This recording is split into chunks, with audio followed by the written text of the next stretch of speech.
Praise the Lord Hindi Bible study group में मैं आप सभी का स्वागत करती हूँ। और आज हम देखेंगे कि जो हमारा प्रभु यीशु मसीह इस दुनिया में आए तो वो अचानक नहीं आए। अचानक ही उनके कार्य अच्छे नहीं लगे लोगों को और अचानक ही लोगों ने उसको मसीहा नहीं बना लिया।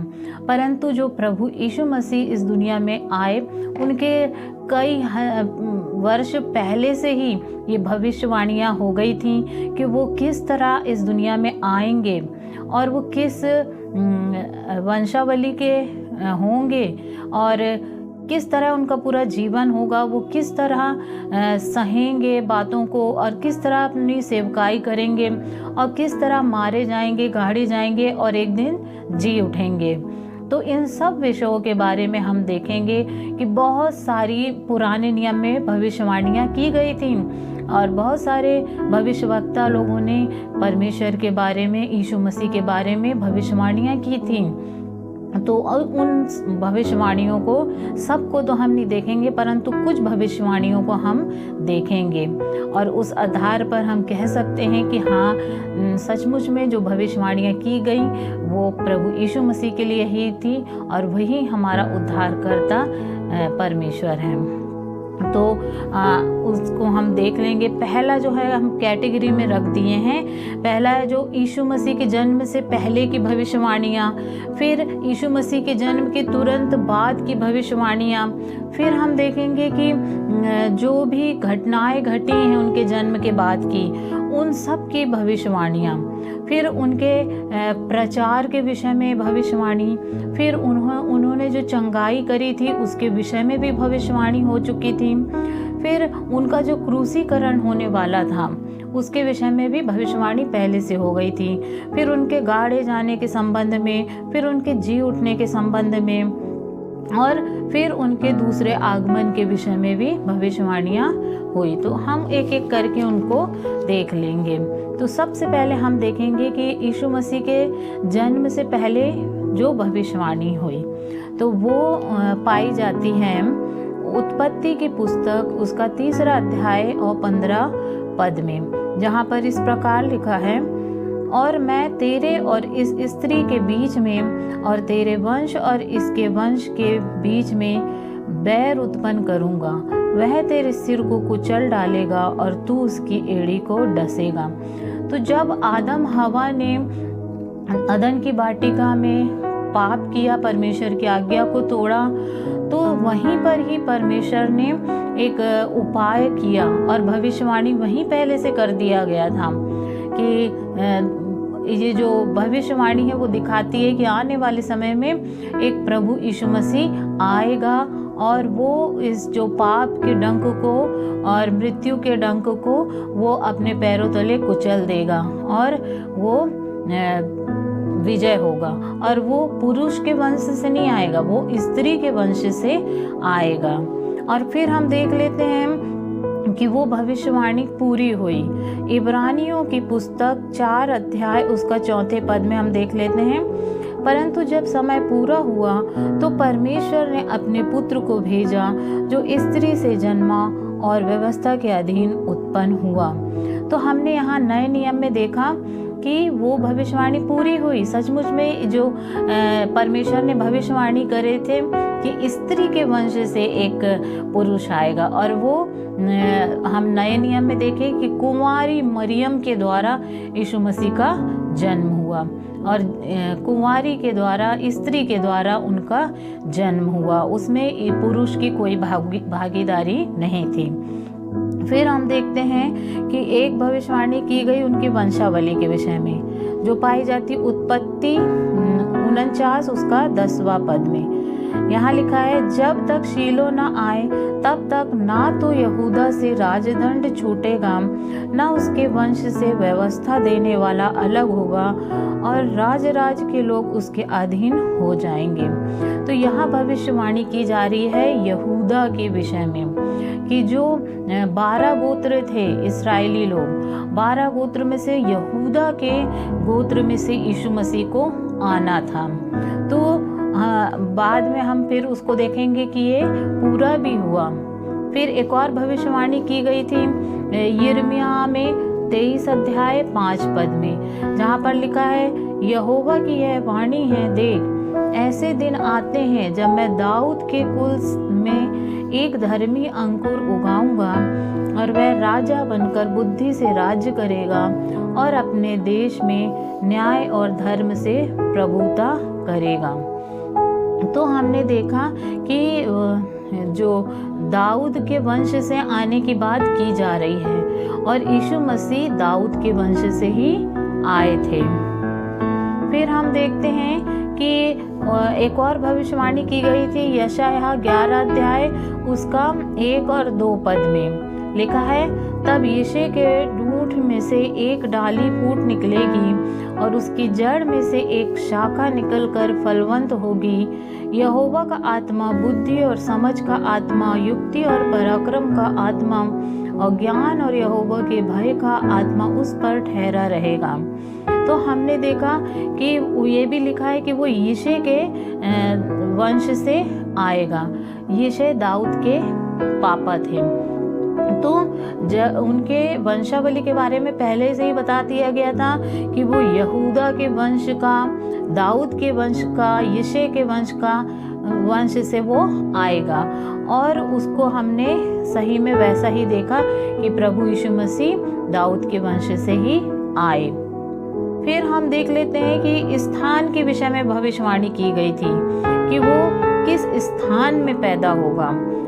तो इसको हम देख लेंगे मीका की पुस्तक 5वां अध्याय 2 पद में, जहाँ पर लिखा है, हे बैतलहम एप्राता, यदि तू ऐसा छोटा है कि यहूदा के हजारों में गिना नहीं जाता, तो भी तुझ में से मेरे लिए एक पुरुष निकलेगा जो इसराइलियों में प्रभुता करने वाला होगा और उसका निकलना प्राचीन काल से वरन अनादि काल से होता आया है।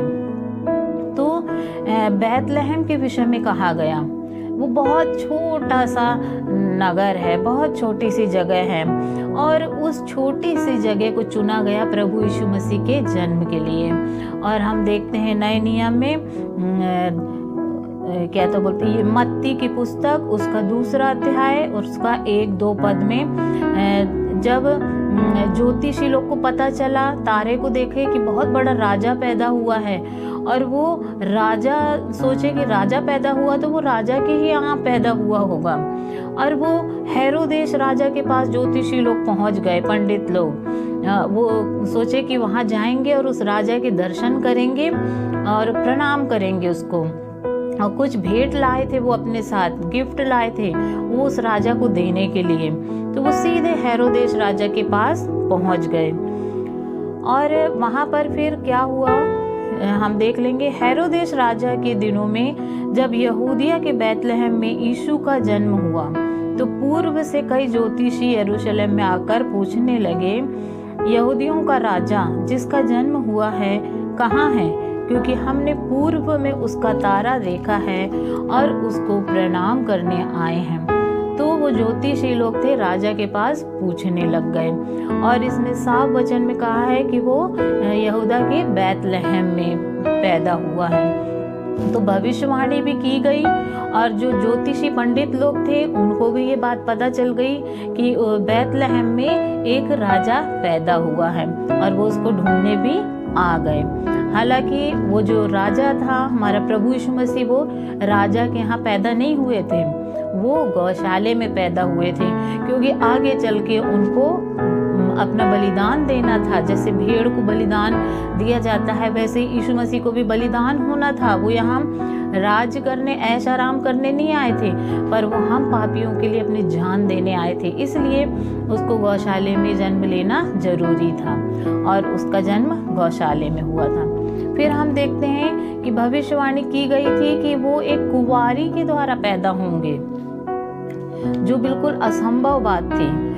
यशायाह की पुस्तक में हम देख लेते हैं 7वां अध्याय 14 पद में, वहां पर यशायाह भविष्यवाणी करते हैं, इस कारण प्रभु आप ही तुमको एक चिन्ह देगा, सुनो एक कुंवारी गर्भवती होगी और एक पुत्र जनेगी और उसका नाम इम्मानुएल रखेगी, अर्थात परमेश्वर हमारे साथ। तो एक कुंवारी से जन्म लेने की बात होती है और सचमुच में हम नए नियम में देखते हैं कि वो पूरी भी होती है। जैसे कि लूका की पुस्तक 1 अध्याय उसका 26, 27 और 30 और 31 पद में, जहाँ पर इस प्रकार लिखा है, 6वें महीने में परमेश्वर की ओर से जिब्राइल स्वर्गदूत गलील के नासरत नगर में एक कुंवारी के पास भेजा गया, जिसकी मंगनी यूसुफ नामक दाऊद के घराने में एक पुरुष से हुई थी। उस कुंवारी का नाम मरियम था। स्वर्गदूत ने उससे कहा, हे मरियम, भयभीत न हो, क्योंकि परमेश्वर का अनुग्रह तुझ पर हुआ है। देख, तू गर्भवती होगी और तेरे एक पुत्र उत्पन्न होगा, तो उसका नाम यीशु रखना। और यही भविष्यवाणी मत्ती 1 उसका 18 से 25 पद में भी पाया जाता है। तो हमने देखा कि जो भविष्यवाणी की गई थी कि यीशु मसीह का जन्म एक कुंवारी लड़की के द्वारा होगा और स्त्री के वंश से उसका जन्म होगा। और सचमुच में वो कुंवारी मरियम थी। मंगनी भले ही हो गई थी मरियम की, परंतु वो अभी साथ में नहीं रहते थे, उनकी शादी नहीं हुई थी। और इसी समय प्रभु यीशु मसीह मरियम माँ के गर्भ में आ गए और फिर उनका जन्म हुआ। तो जो भविष्यवाणी पुराने नियम में करी गई थी, वो नए नियम में हम देख सकते हैं कैसे पूरी हुई है। फिर हम देखते हैं कि अब हम वो भविष्यवाणियां देखेंगे जो उनके जन्म के तुरंत बाद की जो घटनाएं घटी, उस विषय में भी भविष्यवाणी हो गई थी। और देख लेते हैं हम इसको, छोटे बच्चों की हत्या के विषय में भविष्यवाणी पहले से ही हो गई थी। यिर्मयाह की पुस्तक 31 अध्याय उसका 15 पद में यहाँ पर इस प्रकार लिखा है, यहोवा यह भी कहता है, सुन, रामा नगर में विलाप और बिलक बिलक कर रोने का शब्द सुनने में आता है। राहेल अपने लड़के के लिए रो रही है और अपने लड़कों के कारण शांत नहीं होती, क्योंकि वह जाते रहे। तो ये भविष्यवाणी यिर्मयाह की पुस्तक में हो रही है। और फिर वो हम देख लेते हैं कि नए नियम में पूरी भी हुई और उसको नए नियम में लिखा गया। मत्ती रचित सुसमाचार की पुस्तक 2 अध्याय 16 और 17 पद में, जब हेरोदेस ने यह देखा कि ज्योतिषियों ने उसके साथ धोखा किया है, तब वह क्रोध से भर गया और लोगों को भेजकर ज्योतिषियों द्वारा ठीक ठीक बताए गए समय के अनुसार बैतलहम और उसके आसपास के स्थानों के सब लड़कों को जो 2 वर्ष के या उससे छोटे थे मरवा डाला। तब जो वचन यिर्मयाह भविष्यवक्ता के द्वारा कहा गया था वह पूरा हुआ। तो यिर्मयाह ने जो भविष्यवाणी की गई थी कि बहुत सारे जो रामानगर में लड़के मार दिए जाएंगे और महाविलाप करेगी, यहाँ पर सचमुच में 2 साल और उससे छोटे सारे बच्चों को मार डाला गया, ताकि उसमें यीशु मसीह भी होंगे तो वो भी मर जाएंगे। परंतु ऐसा हो नहीं सका और यीशु मसीह बच गए। फिर हम देखते हैं कि जब यीशु मसीह के ऊपर एक खतरा आया कि राजा ने बोल दिया कि जितने भी सारे बच्चे छोटे छोटे हैं उनको मार दिया जाए, तब एक स्वर्गदूत दर्शन देके यूसुफ को मिस्र देश उसको भेज देते हैं, उनके माता पिता को, कि तुम मिस्र देश चले जाओ। और फिर जब वो राजा हेरोदेस मर जाता है, तब उसको फिर यूसुफ को बोला जाता है कि अब तुम वापस आ जाओ, क्योंकि वो राजा मर गया है जो तुमको मरवाना चाहता था। इसके विषय में भी भविष्यवाणी हो गई। होशे की पुस्तक में हम देखते हैं ये भविष्यवाणी हुई 11 अध्याय उसका पहले पद में, जब इस्राएल बालक था तब मैंने उससे प्रेम किया और अपने पुत्र को मिस्र से बुलाया। तो अब यहाँ पर ये भविष्यवाणी ये हो रही है कि मिस्र से यीशु मसीह को वो बुलाया जाएगा। तो जब वहाँ भेजा जाएगा तब बुलाया जाएगा। तो इस भविष्यवाणी के पूरा हम देखते हैं नए नियम में हुआ। मत्ती 2 अध्याय उसका 14 और 15 पद में, तब वह रात ही को उठकर बालक और उसकी माता को लेकर मिस्र को चल दिया और हेरोदेस के मरने तक वहीं रहा, इसलिए कि वह वचन जो प्रभु ने भविष्यवक्ता के द्वारा कहा था पूरा हो। मैंने अपने पुत्र को मिस्र से बुलाया। तो जब ये भविष्यवाणी हो गई कि अपने पुत्र को मिस्र से वापस बुलाया, तो उसको पहले वहां भेजा गया, फिर वापस बुलाया गया। तो इस विषय में भी भविष्यवाणी हो गई थी और वो पूरी भी हुई। फिर हम देखते हैं यीशु मसीह के प्रचार के विषय में भी भविष्यवाणी पहले से ही हो गई थी कि वो किस तरह का प्रचार करेगा। वो यशायाह की पुस्तक में हम देखते हैं 9वां अध्याय उसका 1 और 2 पद में, जहाँ पर लिखा है, तो भी संकट भरा अंधकार जाता रहेगा। पहले तो उसने जबूलून और नप्ताली के देशों का अपमान किया, परंतु अंतिम दिनों में बाल की ओर यरदन के पार की अन्य जातियों के गलील को महिमा देगा।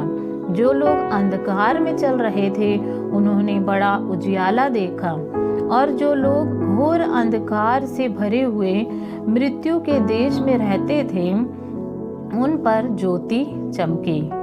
तो ये भविष्यवाणी हो चुकी थी जबूलून और नप्ताली के देशों के लिए, और वो हम देखते हैं पूरी हुई। मत्ती 4 उसका 12 पद से 16 पद तक हम देख लेंगे कैसे पूरी हुई। जब उसने सुना कि यूहन्ना बंदी बना लिया गया तो वह गलील को चला गया। यानी गलील में वो भविष्यवाणी पूरी होना था। भविष्यवाणी गलील के लिए हुई थी, और यहाँ हम देखते हैं यीशु मसीह अब गलील को गए, और वह नासरत को छोड़कर कफरनहूम में जो झील के किनारे जबूलून और नप्ताली के देश में है जाकर रहने लगा, ताकि जो भविष्यवाणी यशायाह भविष्यवक्ता के द्वारा कहा गया था पूरा हो। जबूलून और नप्ताली के देश झील के मार्ग से यरदन के पार जो लोग अंधकार में बैठे थे उन्होंने बड़ी ज्योति देखी, और जो मृत्यु के देश में और छाया में बैठे थे उन्होंने बड़ी ज्योति देखी। तो ये भविष्यवाणी पूरी हुई। यीशु मसीह सचमुच में उसी जगह में गए जहाँ के लिए भविष्यवाणी की गई थी, और वहाँ पर उन्होंने रहा और अपनी सेवकाई दी। फिर वो किस तरह का प्रचार करेंगे? जैसे कि हम जानते हैं यीशु मसीह अधिकतर अपने जो प्रचार थे, शिक्षाएं थी, वो दृष्टांतों के द्वारा कहा करते थे, और इस विषय में पुराने नियम में भविष्यवाणी पहले से ही हो गई थी। तो हम उसको भी देख लेंगे। भजन संहिता 78 अध्याय 2 और 4 पद में, मैं अपना मुंह नीति वचन कहने के लिए खोलूंगा। मैं प्राचीन काल की गुप्त बातें कहूंगा, जिन बातों को हमने सुना और जान लिया और हमारे बाप दादों ने हमसे वर्णन किया है। उन्हें हम उनकी संतान से गुप्त न रखेंगे, परंतु होनहार पीढ़ी को लोगों से यहोवा का गुणनुवाद और उसकी सामर्थ और आश्चर्य कर्मों का वर्णन करेंगे। तो ये भविष्यवाणी यीशु मसीह के लिए हो गए थे कि वो नीति वचन बोलेंगे, और उसको हम देखते हैं वो नए नियम में पूरा भी हुआ। मत्ती उसका 13 अध्याय 34 और 35 पद में, सब बातें यीशु ने दृष्टांतों में लोगों से कही, और बिना दृष्टांतों के वह कुछ न कहता था, कि जो भविष्यवक्ता के द्वारा कहा गया था वह पूरा हो। तो भविष्यवक्ता ने पहले ही बोल दिया था कि वो इस तरह नीति वचन कहेगा और बड़े भेद की बात कहेगा, और वैसे ही हुआ। यीशु मसीह अब वैसे ही अपने उपदेशों को देते थे। फिर उनके बारे में ये भी भविष्यवाणी हुई कि वो पापियों का उद्धार करेंगे। तो यशायाह की पुस्तक 61 अध्याय उसका 1 और 2 पद में लिखा है, प्रभु यहोवा का आत्मा मुझ पर है, क्योंकि यहोवा ने सुसमाचार सुनाने के लिए मेरा अभिषेक किया, और मुझे इसलिए भेजा है कि खेदित मन के लोगों को शांति दूं, कि बंदियों के लिए स्वतंत्रता का और कैदियों के लिए छुटकारे का प्रचार करूं, कि सब विलाप करने वालों को शांति दूं। तो हम इसको भी देख लेंगे कि ये जो भविष्यवाणी की गई थी और वो सचमुच में पूरी हुई, और इसको हम देख लेंगे लूका 4 उसका 17, 18 और 21 पद में, जहाँ पर इस प्रकार लिखा है, यशायाह भविष्यवक्ता की पुस्तक उसे दी गई और उसने पुस्तक खोलकर यह जगह निकाली जहाँ यह लिखा था, प्रभु का आत्मा मुझ पर है, इसलिए कि उसने कंगालों को सुसमाचार सुनाने के लिए मेरा अभिषेक किया है और मुझे इसलिए भेजा है कि बंदियों को छुटकारे का और अंधों को दृष्टि पाने का सुसमाचार प्रचार करूं और कुचले हुओं को छुड़ाऊं। तब वह उनसे कहने लगा, आज ही ये लेख तुम्हारे सामने पूरा हुआ है। तो जो यीशु मसीह के लिए भविष्यवाणी की गई थी, और वही वो भविष्यवाणी यीशु मसीह वहाँ के भवन में कलीसिया में पढ़ रहे थे, खुद स्वयं वहाँ जाकर, और फिर लास्ट में उन्होंने कहा, आज ये भविष्यवाणी पूरी हुई। और फिर इस तरह हम देखते हैं उनके चंगाई के जो कार्य थे उसके बारे में भी भविष्यवाणी हो चुकी थी यशायाह की पुस्तक में, कि वो कैसे क्या करेंगे।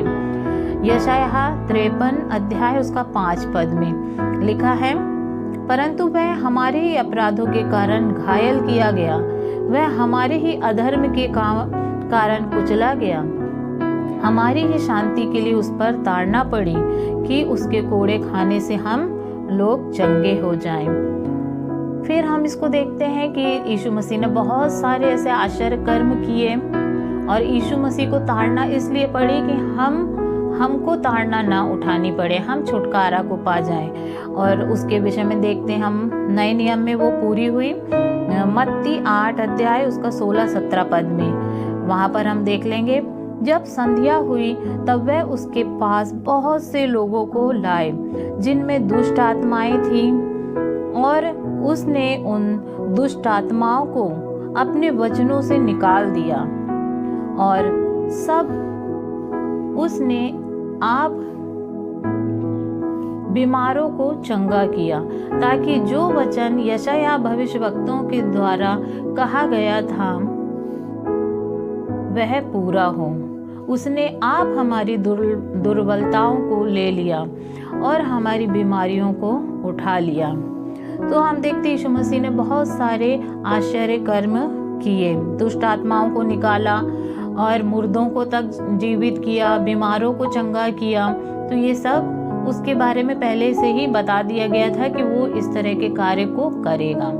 फिर हम देखते हैं उसका जो क्रूसीकरण हुआ, क्रूस में उसे चढ़ाया गया, इस विषय में भी भविष्यवाणी पहले से हो गई थी, और उसके साथ क्या क्या होने वाला है, छोटी छोटी चीजों की भी भविष्यवाणी हो गई थी। जैसे कि जय जयकार के साथ यरूशलेम में प्रवेश, वो कैसे यरूशलेम में जय जयकार के साथ प्रवेश करेगा, उस विषय में जकरिया की पुस्तक में हम देख लेते हैं।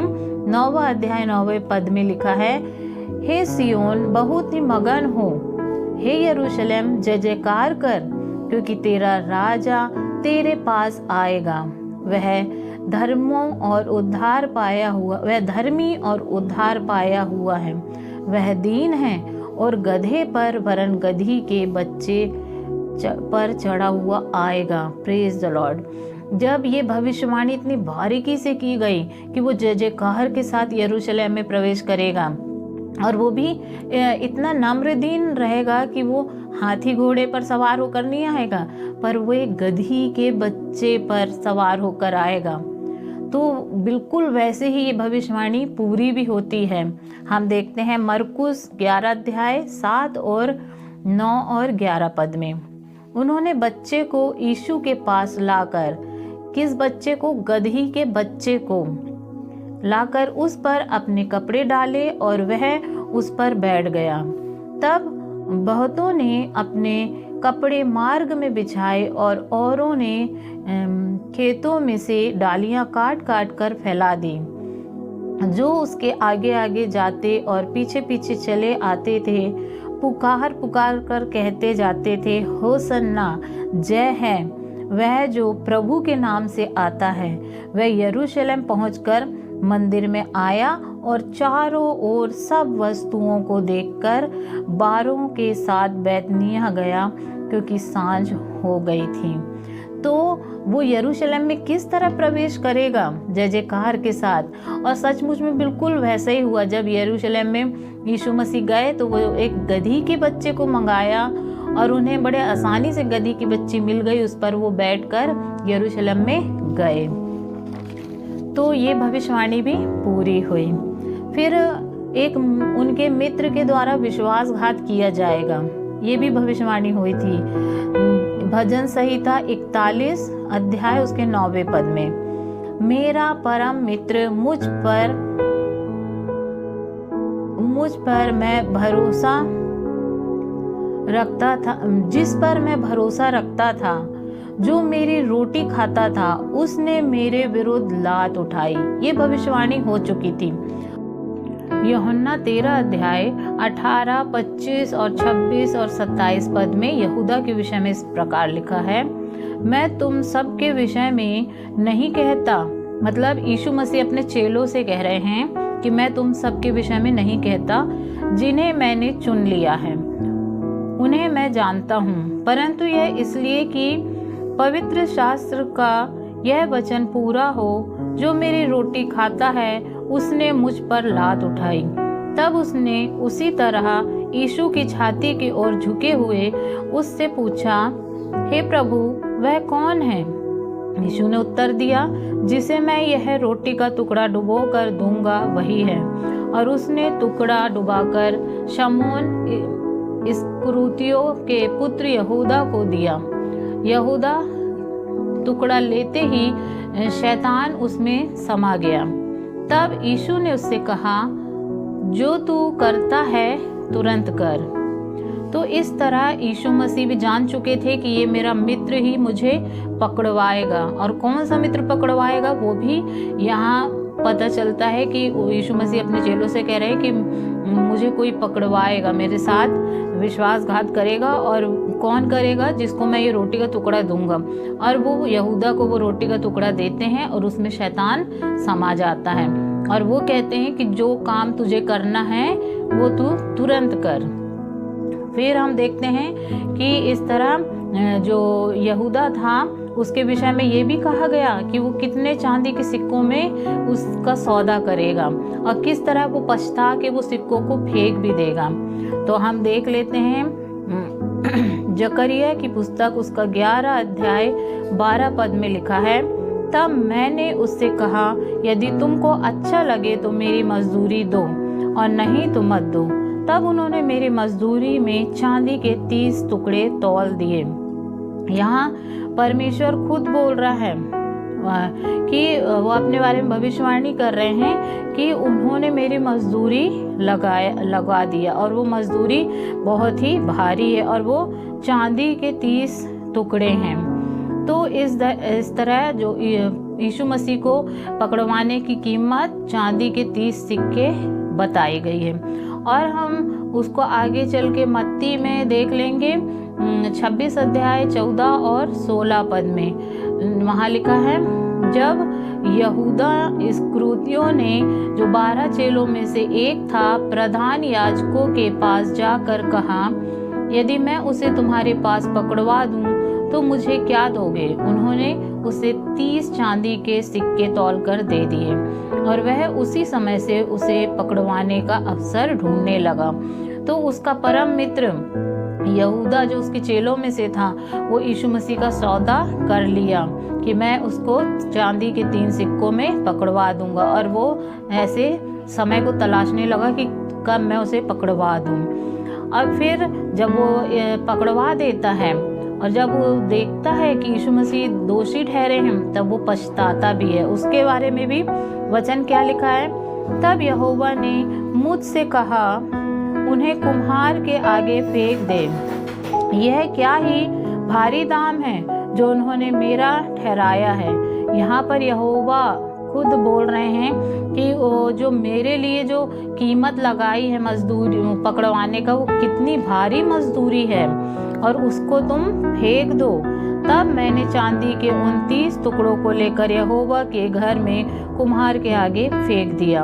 अब ये भविष्यवाणी हो रही है और वो पूरी कहाँ होती है? मत्ती 27 अध्याय उसका 3 और 5 पद में। वहां पर इस प्रकार लिखा है, जब उसके पकड़वाने वाले यहूदा ने देखा कि वह दोषी ठहराया गया है तो वह पछताया और वह 30 चांदी के सिक्के प्रधान याजकों और पुनरियों के पास फेर लाया और कहा, मैंने निर्दोष को घात करने के लिए पकड़वा कर पाप किया है। उन्होंने कहा, हमें क्या, तू ही जान।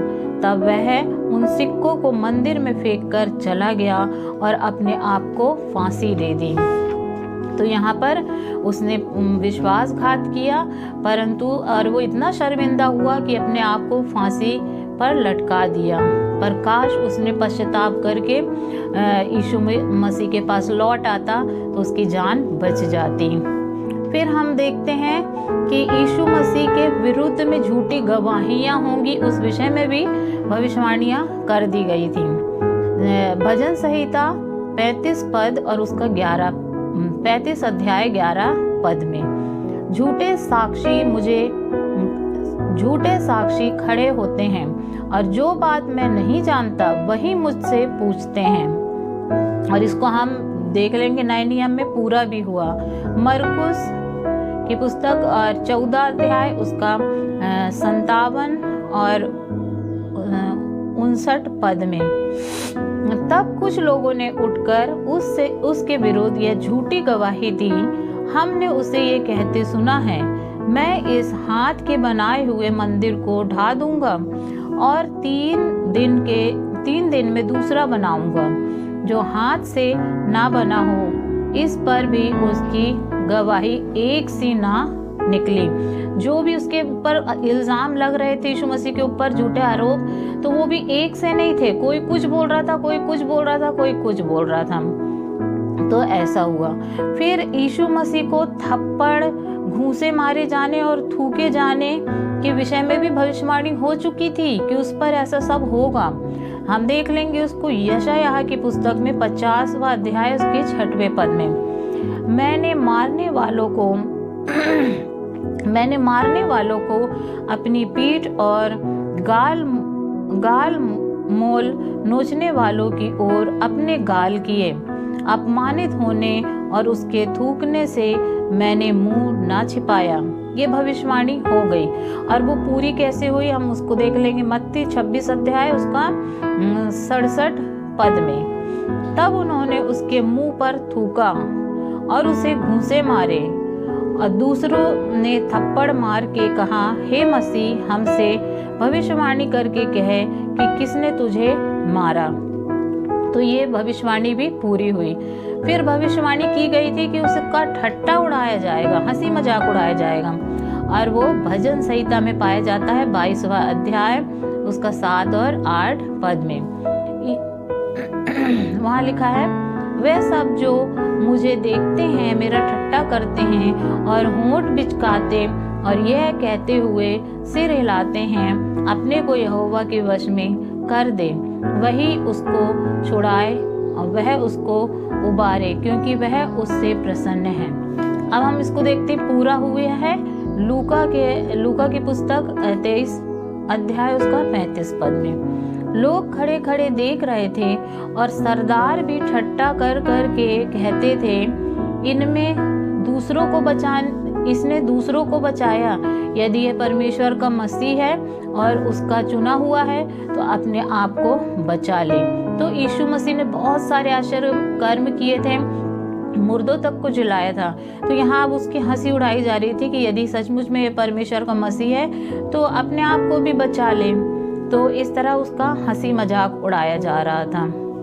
फिर वो अपराधियों के साथ गिना जाएगा, इसकी भी भविष्यवाणी की गई थी। यशायाह में हम देख लेंगे 53 अध्याय उसका 12वां पद में इस प्रकार लिखा है, इस कारण मैं उसे महान लोगों के संग भाग दूंगा और वह सामर्थियों के संग लूट बांट लेगा, क्योंकि उसने अपना प्राण मृत्यु के लिए उड़ेल दिया।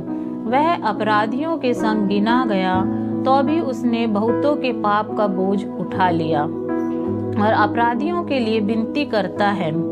अब ये पूरी कहाँ हुई हम देख लेते हैं। मरकुस 15 अध्याय उसका 27 और 28 पद में, उन्होंने उसके साथ 2 डाकू, एक दाहिनी और एक उसकी बाईं ओर क्रूस पर चढ़ाए। तब पवित्र शास्त्र का यह वचन कि वह अपराधियों के संग गिना गया पूरा हुआ। तो पहले से ही ये तय था कि वो अपराधियों के साथ गिना जाएगा, और वैसा ही हो गया। यीशु मसीह क्रूस पर चढ़ा तो आजू बाजू उसके डाकू लोग थे, और वो भी उन्हीं के कैटेगरी में गिना गया, अपराधियों के कैटेगरी में। फिर हम देखते हैं कि उसके कपड़ों के विषय में भी भविष्यवाणी थी कि जो यीशु मसीह के कपड़े थे और वो भी बांट दिए जाएंगे। और हम इसको देख लेंगे भजन संहिता 22 अध्याय उसका 17 और 18 पद में। मैं अपनी सब हड्डियां गिन सकता हूँ, वह मुझे देखते और निहारते हैं। वह मेरे वस्त्र आपस में बांटते हैं और मेरे पहनावे पर चिट्ठी डालते हैं। फिर हम इसको देखेंगे कि कपड़े बांटने के विषय में भविष्यवाणी हुई, वो पूरी कहाँ हुई? मत्ती की पुस्तक में 27 अध्याय उसका 35 पद में।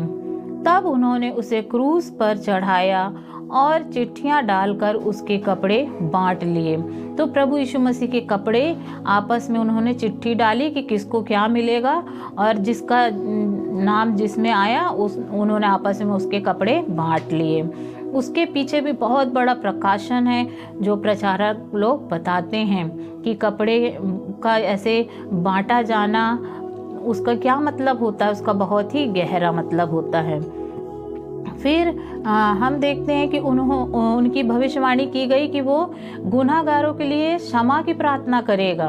और यहाँ पर लिखा है भजन संहिता 109 अध्याय उसका 4 पद में, मेरे प्रेम के बदले में वह मेरा विरोध करते हैं, परंतु मैं तो प्रार्थना में लवलीन रहता हूँ। तो वो उन्हीं के प्रेम के लिए आया था और अपनी जान दे रहा था, और वही लोग उसे मार डाल रहे थे, परंतु फिर भी यीशु मसीह क्रूस पर उनके लिए क्षमा की प्रार्थना करते हैं कि हे पिता, इन्हें क्षमा कर, क्योंकि ये नहीं जानते कि ये क्या करते हैं। तो ये भविष्यवाणी भी पूरी हुई। तो यीशु मसीह क्रूस पर वो परमेश्वर को पुकारेगा, इस विषय में भी भविष्यवाणी हुई थी। भजन संहिता 22 उसका 1 पद में, हे मेरे परमेश्वर, तूने मुझे क्यों छोड़ दिया। अब हम इसको देखेंगे मत्ती की पुस्तक 27 अध्याय उसका 46 पद में। तीसरे पहर के निकट यीशु ने बड़े शब्द से पुकार कर कहा, एली एली लमा शबक्तनी, अर्थात हे मेरे परमेश्वर तूने मुझे क्यों छोड़ दिया। और ये भविष्यवाणी भी पूरी हुई। फिर उसके हड्डी के ना तोड़े जाने के विषय में भी भविष्यवाणी हुई कि उसकी कोई भी हड्डी तोड़ी ना जाएगी। भजन संहिता 34 अध्याय उसका 20वां पद में लिखा है, वह उसकी हड्डी हड्डी की रक्षा करता है और उनमें से एक भी टूटने नहीं पाती है। और इसको हम देख लेंगे यूहन्ना की पुस्तक और 19 अध्याय 32 और 33 पद में। अतः सैनिकों ने आकर उन मनुष्यों में से पहले की टांग तोड़ी, तब दूसरे की भी, जो उसके साथ क्रूस पर चढ़ाए गए थे। परंतु जब यीशु के पास आकर देखा कि वह मर चुका है, तो उसकी हड्डी ना तोड़ी। यीशु मसीह ने अपने प्राण पहले ही त्याग दिए थे अपनी मर्जी से, तो उनकी हड्डी नहीं तोड़ी गई। फिर हम देखते हैं कि उसके जो पंजर में भाला जो बेधा जाना था, उस विषय में भी भविष्यवाणी हुई थी। यहेजकेल की पुस्तक 12 अध्याय उसका 10वें पद में लिखा है, मैं दाऊद के घराने और यरूशलेम के निवासियों पर अपना अनुग्रह करने वाली और प्रार्थना सिखाने वाली आत्मा उंडेलूंगा। तब ये मुझे ताकेंगे, अर्थात जिसे उन्होंने बेधा है, और उसके लिए ऐसे रोएंगे जैसे इकलौते पुत्र के लिए रोते पीटते हैं, और ऐसा भारी शोक करेंगे जैसे इकलौते के लिए करते हैं। तो यहेजकेल ने पहले ही भविष्यवाणी कर दी थी कि जिन्होंने उसे बेधा है वो फिर उसके लिए रोएंगे, तड़पेंगे और अपने पश्चाताप करेंगे। तो यहाँ हम देखते हैं कि नए नियम में कि कैसे वो पूरी हुई। यूहन्ना 19 अध्याय उसका 34 पद में लिखा है, परंतु सैनिकों में से एक ने बर्छे से उसका पंजर बेधा और उसमें से तुरंत लहू और पानी निकला। ये बातें इसलिए हुई कि पवित्र शास्त्र में जो कहा गया वह पूरा हो, उसकी कोई हड्डी तोड़ी न जाएगी। फिर भी एक और स्थान पर यह भी लिखा है कि जिसे उन्होंने बेधा है उस पर वह दृष्टि करेंगे। तो हम देखते हैं कि ये भी भविष्यवाणी पूरी हुई, क्योंकि वो जो सैनिक थे उनको चेक करना था कि यीशु मसीह जीवित हैं कि मरे हैं। जब उनने उसके यहाँ पर भाला भोंक के देखा पंजर में, तो उससे खून बह निकला और फिर पानी भी बह निकला, यानी यीशु मसीह का एक एक बूंद पूरा बह चुका था और उसके बाद पानी भी बहने लगा। फिर हम देखते हैं उसके गाड़े जाने के बारे में भी भविष्यवाणी थी। यशायाह की पुस्तक 53 अध्याय उसका 9वें पद में, उसकी कब्र भी दुष्टों के संग ठहराई गई और मृत्यु के समय वह धनवान का संगी हुआ, यद्यपि उसने किसी प्रकार का उपद्रव न किया था और उसके मुंह से कभी छल की बात नहीं निकली थी। तो अब हम उसको देख लेंगे कहाँ वो पूरी हुई। मत्ती 27 अध्याय उसका 57 पद में, जब सांझ हुई तो यूसुफ नामक अरिमलिया का एक धनी मनुष्य जो आप ही यीशु का चेला था आया। उसने पिलातुस के पास जाकर यीशु का शव मांगा। इस पर पिलातुस ने दे देने की आज्ञा दी। यूसुफ ने शव लिया, उससे उज्जवल चादर में लपेटा और उसे अपनी नई कब्र में रखा जो उसने चट्टान में खुदवाई थी, और कब्र के द्वार पर बड़ा पत्थर लुढ़का कर चला गया। तो ये भविष्यवाणी भी पूरी हुई कि वो किस तरह गाड़ा जाएगा और धनी व्यक्ति उसको गाड़ेगा। और वैसे ही हम देखते हैं कि यूसुफ धनी व्यक्ति था, उसका चेला था और एक नई कब्र उसने बनवाई थी और उसमें यीशु मसीह को रखा गया। फिर हम देखते हैं उसके जी उठने के बारे में भी भविष्यवाणी हुई थी। भजन संहिता 16 अध्याय उसका 9वां और 10वें पद में, इस कारण मेरा हृदय आनंदित और मेरी आत्मा मगन हुई, मेरा शरीर भी चैन से रहेगा, क्योंकि तू मेरे प्राण को अधोलोक में ना छोड़ेगा, ना अपने पवित्र भक्त को सड़ने देगा। तो इस तरह भविष्यवाणी हो चुकी थी कि वो जो परमेश्वर है वो किसी भी हालत में वो उसको देह को शरीर को सड़ने नहीं देगा। और ऐसा ही होता है, क्योंकि 3 दिन तक तो ठीक रहता है, चौथे दिन में वो शरीर सड़ने लगता है। सॉरी। फिर हम देखते हैं कि स्वयं यीशु मसीह ने भी अपने जी उठने के बारे में भविष्यवाणी की थी, और वो लिखा है प्रेरितों 2 अध्याय उसका 25 और 32 पद में। उस समय से यीशु अपने चेलों को बताने लगा, अवश्य है कि मैं यरूशलेम को जाऊं और पुरनियों और प्रधानों, याजकों और शास्त्रियों के हाथ से दुख उठाऊं, बहुत दुख उठाऊं और मार डाला जाऊं और तीसरे दिन जी उठूं। अब यीशु मसीह खुद भी कह रहे हैं कि मैं दुख उठाऊंगा, मरूंगा और तीसरे दिन जी उठूंगा। और हम देखते हैं वो भविष्यवाणी पूरी भी हुई, हमारा यीशु मसीह जी गया।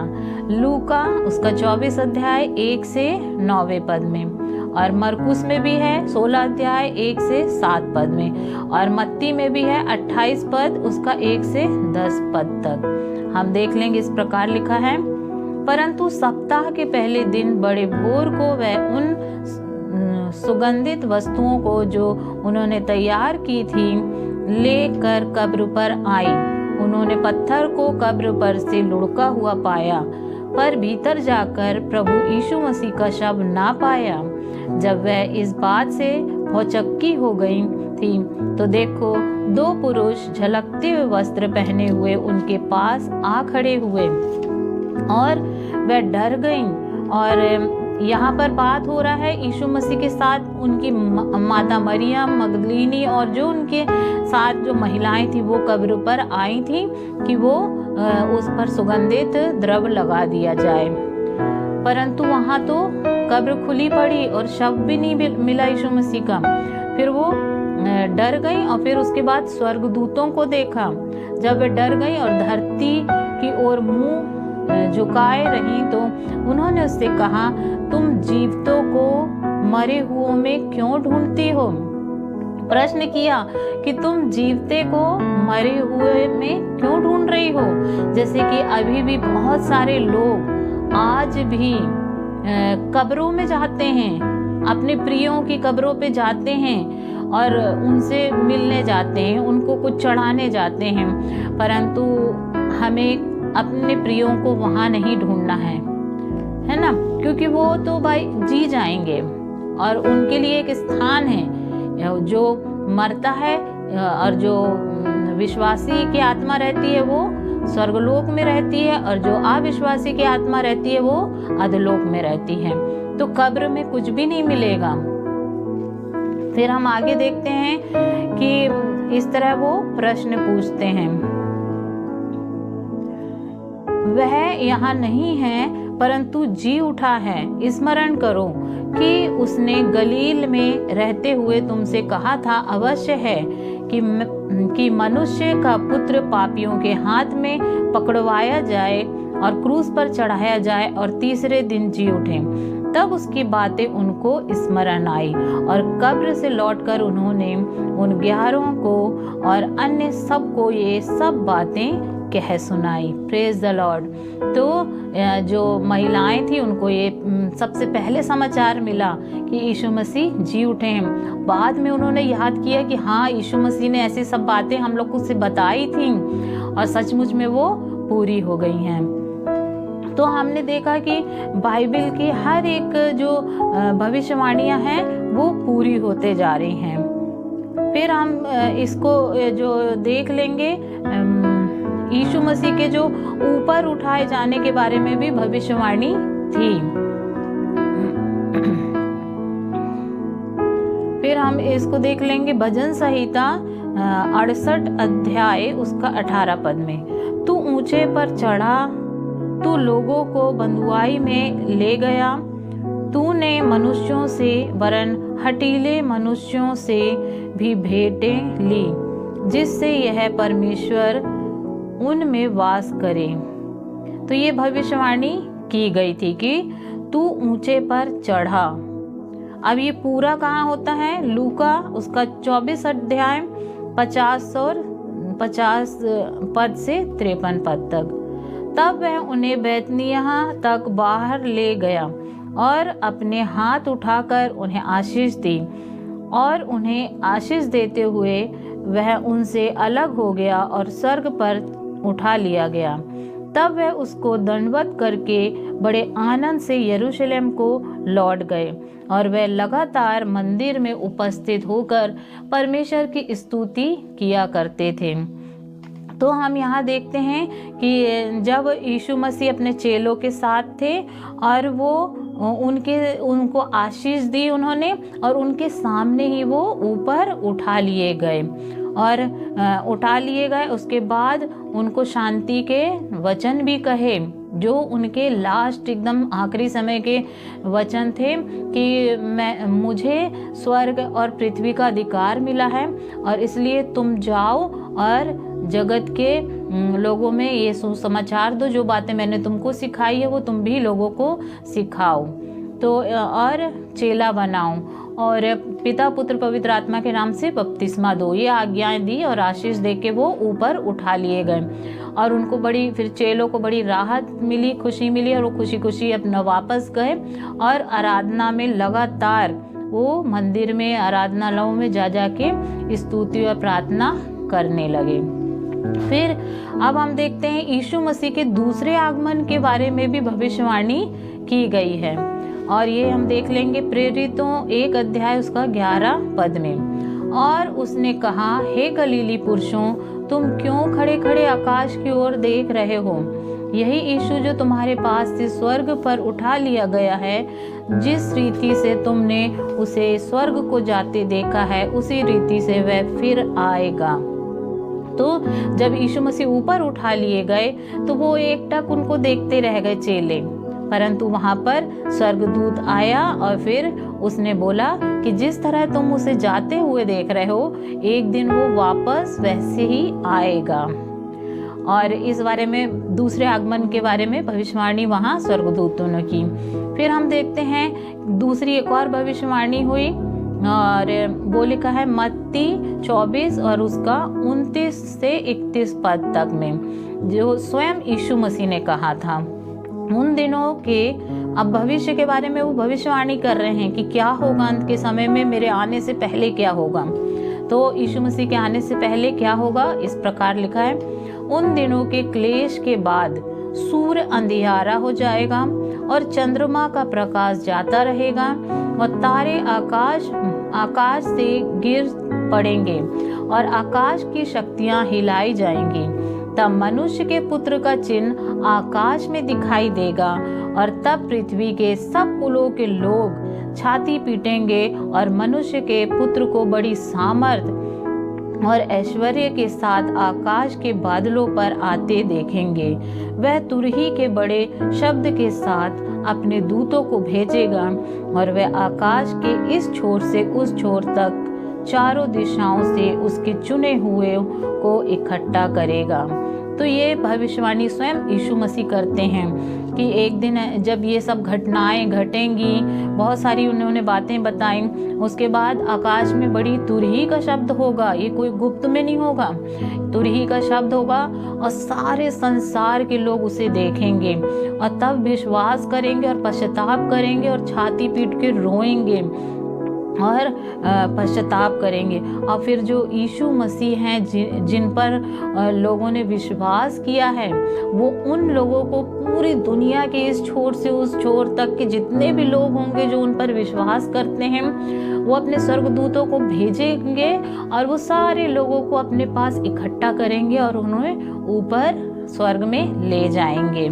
और इस तरह भविष्यवाणी हुई और हम देखते हैं कि सचमुच में ये भी भविष्यवाणी पूरी होगी। सारी भविष्यवाणी जितनी भी दी गई थी वो सब कुछ पूरी हुई हैं। एक यही भविष्यवाणी बाकी रह गई है कि यीशु मसीह जैसे स्वर्ग में उठा लिया गया, वैसे ही वो एक दिन स्वर्ग से वापस भी आएगा और सारे अपने चुने हुए लोगों को वो इकट्ठा करेगा। संसार में हम चाहे जहाँ भी हों, हम चाहे कोई से भी देश में हों, कोई सी भी भाषा बोलते हों, हम कैसे भी हाल में क्यों ना हों, यदि हम यीशु मसीह पर विश्वास करते हैं और उसके बताए हुए रास्ते पर हम चल रहे हैं और हम उस सारे लोगों को हम बता भी रहे हैं कि हम यीशु मसीह पर विश्वास करते हैं और हम उसके आगमन का रास्ता भी देख रहे हैं, और ऐसे वो लोगों को वो चुनेगा और अपने साथ आसमान में ले जाएगा।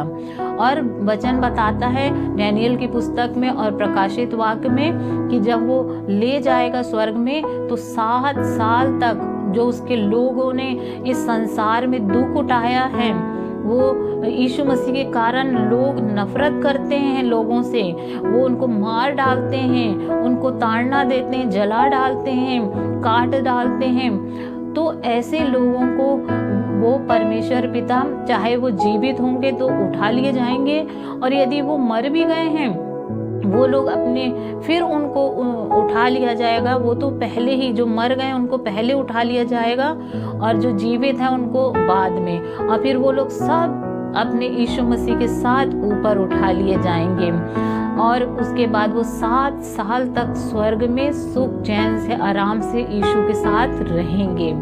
और जो लोग यहाँ छूट जाएंगे फिर बाद में उन पर 7 साल तक परमेश्वर अपने गुस्से को उन पर उंडेलेगा। गुस्से के जो 7 कटोरे रखे हुए हैं वो अभी तक गुस्सों को कंट्रोल कर रहा है, 7 कटोरे उसके भरे जा रहे हैं। फिर वो उन लोगों पर जिन्होंने यीशु पर विश्वास नहीं किया, इतना वचन सुनाया गया, लोगों ने कितना कुर्बानी दे दी कि वो वचन सुना के कि इन सब का जीवन बच जाए, पर वो लोग जो नहीं विश्वास किए तब परमेश्वर का क्रोध उन पर आएगा और एक एक करके मुसीबतें आएंगी, और इतनी भयानक मुसीबतें आएंगी कि लोग फिर यदि मौत भी मांगेंगे तो मौत उनको नहीं मिलेगी, क्योंकि उनको वो परमेश्वर का क्रोध सहना ही पड़ेगा, हर हाल में सहना पड़ेगा। तो इसलिए मेरी यही तो विनती है कि हमें जब 7 साल वहाँ कष्ट झेलना है तो क्यों ना हम अभी इस समय हम प्रभु यीशु मसीह को ग्रहण करें अपने मुक्तिदाता, और चाहे हमको इसके पीछे दुख भी उठाना पड़े तो हम तैयार रहें दुख उठाने के लिए, क्योंकि यहाँ का दुख बहुत कम है, पर जो परमेश्वर का क्रोध रहेगा विश्वास ना करने वालों के लिए वो बहुत ही भयानक रहेगा। तो मैं प्रार्थना विनती करती हूँ परमेश्वर से कि वो परमेश्वर पिता मुझे और आप सबको प्रभु यीशु मसीह अपने साथ स्वर्ग में ले जाने पाए, और हर एक लोगों का उद्धार होने पाए, खास करके हमारे इस भारत देश के लोगों का, और बहुत सारे ऐसे लोग जो प्रभु यीशु मसीह पर विश्वास करते हैं और वो कोई भी ना छूटने पाए, और जो उसके लिए दुख उठा रहे हैं वो सब प्रभु यीशु मसीह के साथ उसके साथ जाने पाए। Praise the Lord. परमेश्वर पिता इन वचनों के द्वारा हम सभी को आशीषित करे। Praise the Lord.